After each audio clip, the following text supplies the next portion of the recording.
Hi, I'm Marge Kinney. I'm mucho happy that you're here with me today, and we're going to continue our color mixing videos, and this time we're going to use multiple colors. And by the way, I'm using acrylics today. However, in one of the future videos coming up, I'm going to be using strictly oils along with a palette knife, and we're going to be making several little smaller paintings with oils. If you notice today, I'm using a filbert brush. I love this size of brush, and I also have had people ask, what are you using for a palette? Well, I use about anything that I have. I use anything from a plastic plate to a paper plate to sorry, Jim, to even mat board. I'm in a studio where they make a lot of mats, and I just grab the inside. It works for me. So I also use the normal palette book, but I found that these are just as cheap and easy to come by, so I am happy to use them. They work for me, and they also fit if I'm plein air. If I'm doing plein air and they fit perfectly on the palette, it's cool. All right, here we go. Using the same palette as for part 2, I will now begin.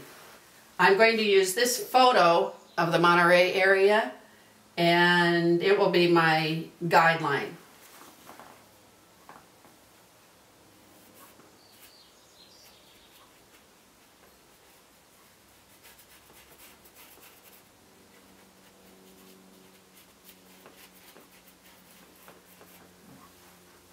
I've got a little burnt sienna here, and there's a little Prussian blue in that.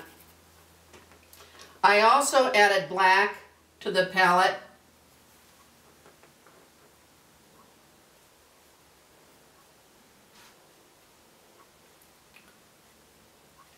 Incidentally, I interpret a photo. I never try to make the exact photo. I'm an impressionist, and no one knows what I'm using as my reference, so I do not have to make it exact. Once in a while your teacher may say, hey, you didn't follow what the picture is. It doesn't matter. It doesn't matter. You're the interpreter. You can do whatever you want. So just listen, but do what you want. I'm adding a little primary red to the blue. That's what made that color turn a little bit orchid. Which I want to have this picture have a variety of colors in the water.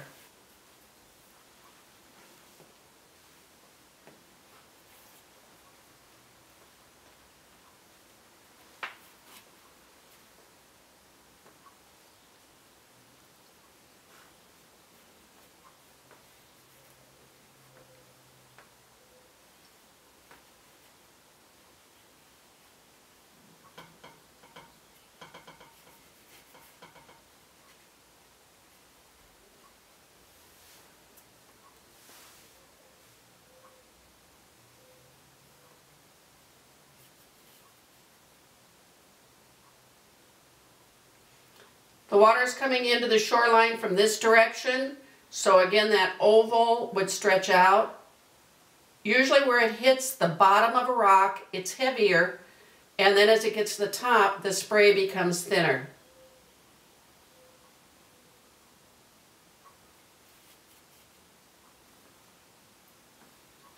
And often I'm asked, what do you paint first? I paint whatever I feel like first. If something in the picture interests me, such as this, in the case of this one, the fact that the land goes all the way out, I find rather interesting. So that's why I did it first. Next time I might do the beach first. Next time I might do the sky first. It's just the way I am.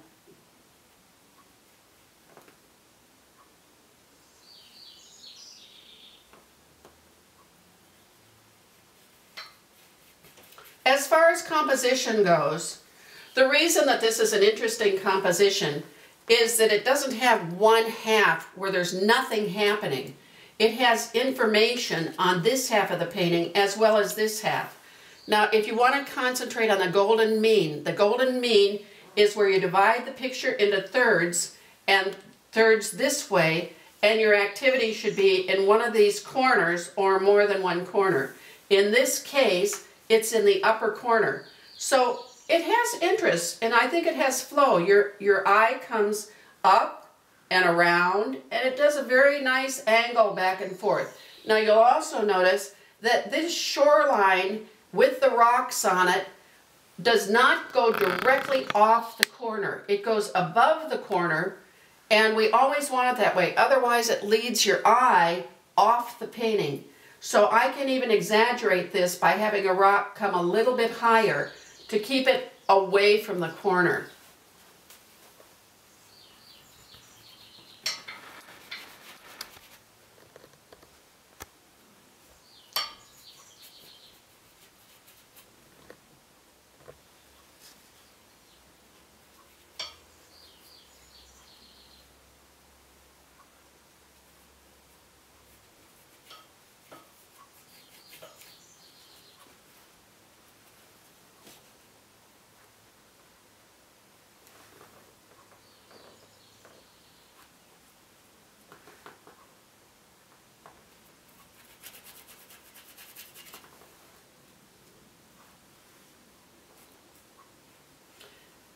I put a little Viridian in there, and now I'm adding a little bit of burnt umber and also burnt sienna.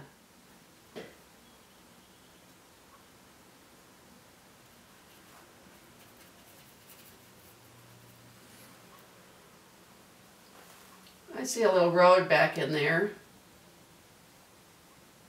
so I'll just add some color back in there. Then there are some dark trees.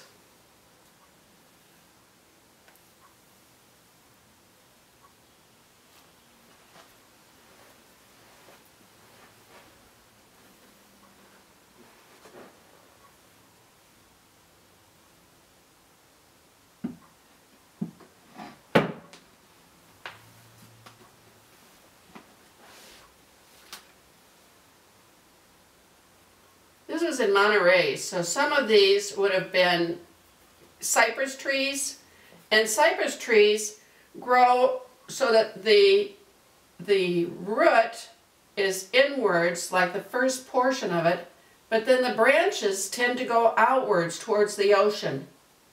So it has an interesting look to it.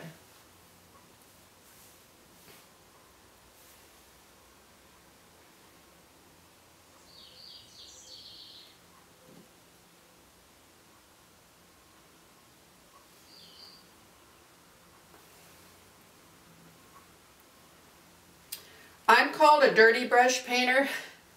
I haven't touched my roll yet, but I use all those colors, and as I move across the canvas, they all blend in.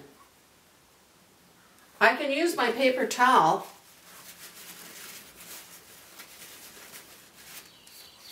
to change color. That works.